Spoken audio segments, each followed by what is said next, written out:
Blood and Cheese event just happened in the Season 2 premiere, and by all accounts it was supposed to be House of the Dragon's Red Wedding type event. However, in the end it was not even close to Game of Thrones' Red Wedding.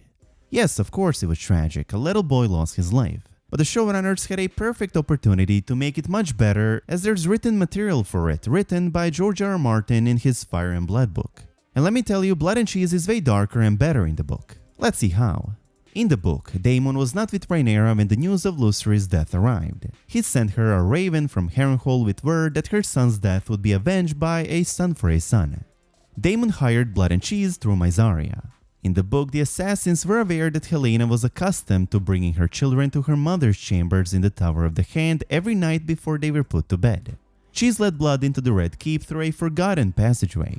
For free, you can now listen to the entire audiobook Fire and Blood, on which House of the Dragon is based and which covers the entire Targaryen history, including current and future events of House of the Dragon, for free with a notable trial using our link in the description. Creeping through the walls, they enter the chambers of Aegon's mother, Queen Alicent Hightower, in the Tower of the Hand. Yes, Alicent was actually there during the entire event. After Cheese bound and gagged Alicent and Blood strangled her bedmaid, the assassins waited for Aegon's wife, Queen Helaena Targaryen, and her children to arrive. Blood killed Helena's guardsmen once she arrived, and Cheese grabbed her youngest son, Prince Maelor Targaryen. In the book, both their sons were present. Blood took the older boy Jaehaerys, while Helaena and Jaehaerys were also taken hostage. Then they forced Helaena to choose which one of her sons would die. Helaena offered herself and said, "Take me, let my kids live." Unlike in the show where she offers her necklace, in the book she offers her own life, but was refused, stating it had to be a son for a son to make things even. The two men forced Helaena to make a decision, by threatening to have Blood assault Jaehaerys and to kill all three of her children, should she refuse to choose. In the end, weeping Helaena named her younger son Maelor, who she thought was too young to understand. "You hear that, little boy?" Cheese whispered to the younger son. "Your mama wants you dead."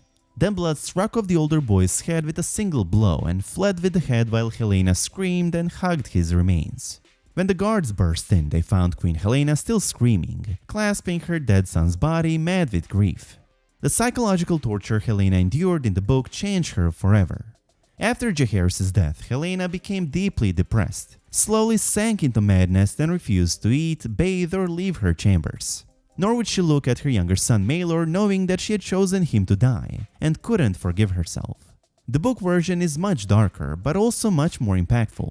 Not only was Helaena agonizingly forced to choose which one of her children would die, but she was also forced to watch alongside Alicent and her two other children. Considering the scene involves the brutal assassination and the painful aftermath that leaves Queen Helaena utterly broken, similar to Catelyn Stark when she was forced to watch her son Robb die, Blood and Cheese was supposed to be way more shocking and horrifying. What do you think about all of this? Do you wish they had followed the book and done it as it was there? Or do you think they made a good decision, as it might have been too dark of an event for HBO? Let me know your thoughts in the comment section down below. Thank you so much for watching. I hope you enjoyed this video, and if you did, please give it a big thumbs up, and I hope to see you in the next one.